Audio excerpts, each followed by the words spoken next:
Salut les amis. Aujourd'hui, nous allons aborder dans cette chaîne comment économiser avec un petit salaire. Si c'est la première fois pour toi de te retrouver sur la chaîne, je me présente. Moi, c'est Donjan Anne. Et dans cette chaîne, nous abordons les thématiques, nous abordons la thématique sur comment améliorer ses finances personnelles. Si ce sujet t'intéresse, ce que je t'invite à faire, c'est à t'abonner sur la chaîne afin de ne rien manquer des différents contenus qui seront partagés ici. Comme je le disais tantôt, nous verrons aujourd'hui comment économiser avec un petit salaire. Donc, ma méthode à moi pour économiser avec un petit salaire. Pour parvenir à le faire, j'utilise 3 moyens. Donc, le premier moyen, c'est de me payer en premier dès que je reçois mon salaire. Cette expression, je l'ai pris dans le livre de L'homme le plus riche de Babylone. Dans cet ouvrage, l'auteur recommande que à chaque salaire perçu, on doit prélever 10% du montant de ce salaire, et c'est ce montant-là qui va constituer notre épargne. Donc c'est ce que moi j'applique chaque fois que je prends mon salaire. Bon, moi en ce qui me concerne, il est vrai, je ne prélève pas exactement les 10%. Le montant que je prélève, il est un peu plus de 10%. Et je pense que l'objectif en fait, dans le fait de se payer en premier, c'est de pouvoir constituer une épargne. Donc peu importe la manière que chacun pourra utiliser, le but étant que à la fin de chaque mois, je dois pouvoir obligatoirement épargner quelque chose. Et cela va dépendre des réalités de tout un chacun, quoi.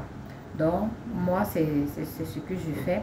En plus de cette épargne-là, j'ai également une autre épargne que j'appelle l'épargne de précaution. Donc c'est une épargne que je fais dans l'optique d'anticiper sur les imprévus, parce que la vie, elle est toujours faite d'imprévus. Donc du coup, chaque mois également, j'ai un montant aussi alloué à cette épargne de précaution là, que je prélève toujours directement après la paye. Donc cela permet de gérer les imprévus comme la maladie et autres. Donc ça, c'est pour ce qui est du premier point que j'utilise. Maintenant, le deuxième moyen que j'utilise pour parvenir à économiser, c'est de vivre en dessous de mes moyens. Vraiment, ici, c'est un point vraiment très important, parce que beaucoup de personnes, moi particulièrement dans mon environnement, j'ai plein de personnes qui ne vivent pas en fonction de leurs moyens. Donc, parce que il faut être capable de planifier ses dépenses en fonction de ce que l'on perçoit. Et les dépenses ne doivent pas, nous ne devons pas avoir des dépenses qui sont qui excèdent notre salaire, ou encore même nous ne devons pas avoir des dépenses qui excèdent le montant que l'on a retiré après l'épargne, parce que en le faisant, cela va nous entraîner à se retrouver à faire des dettes, et lorsque on se retrouve dans ce cycle-là, il devient vraiment très difficile d'en sortir. Et du coup, on se retrouve dans un cycle où chaque mois, il faut prendre des dettes. Parce que on mène une certaine vie qui n'est pas en adéquation avec les moyens que nous avons. Et vraiment, c'est un point qui est encore très... c'est un point vraiment où les femmes pêchent vraiment beaucoup, parce que les femmes, elles aiment tellement se faire belles et tout, que du coup, Parfois, on va vraiment au-delà. Parfois, on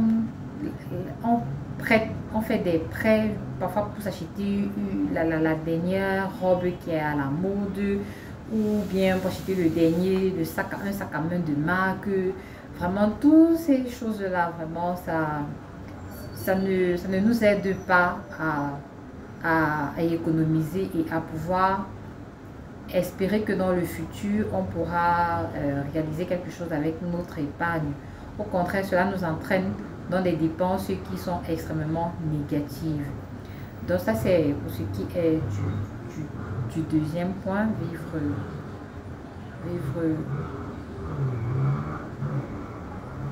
en dessous.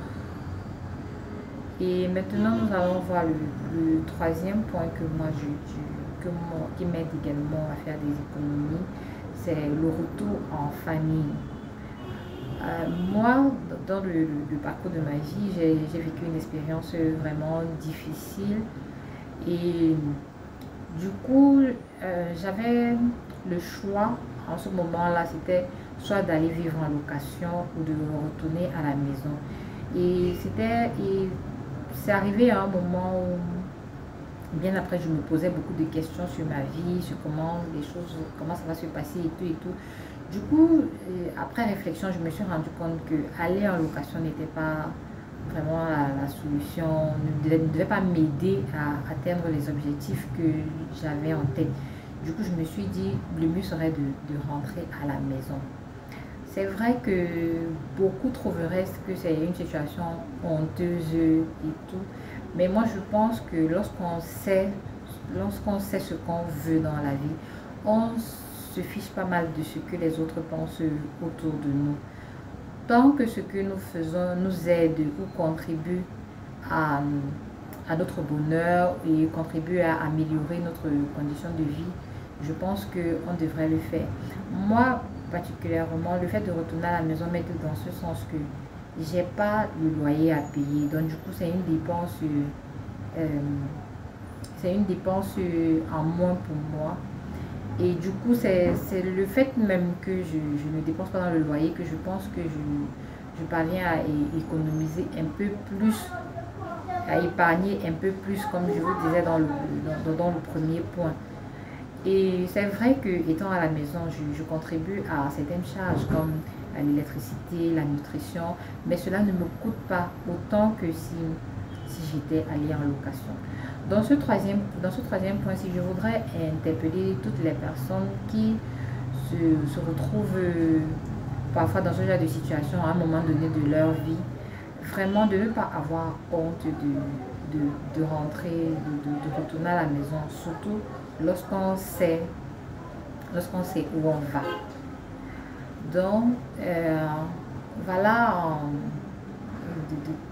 voilà de façon brève, brosser les trois moyens que moi j'utilise pour parvenir à faire des économies sur mes finances. Je sais que toi, probablement qui m'écoutes, tu as tes astuces à toi, tes moyens à toi, et ce que je souhaiterais que tu fasses, c'est de pouvoir les partager dans les commentaires avec nous. Si tu as aimé cette vidéo, je te prie de la liker et de partager. Et je vous souhaite une très bonne fin de journée. À bientôt. Bye bye.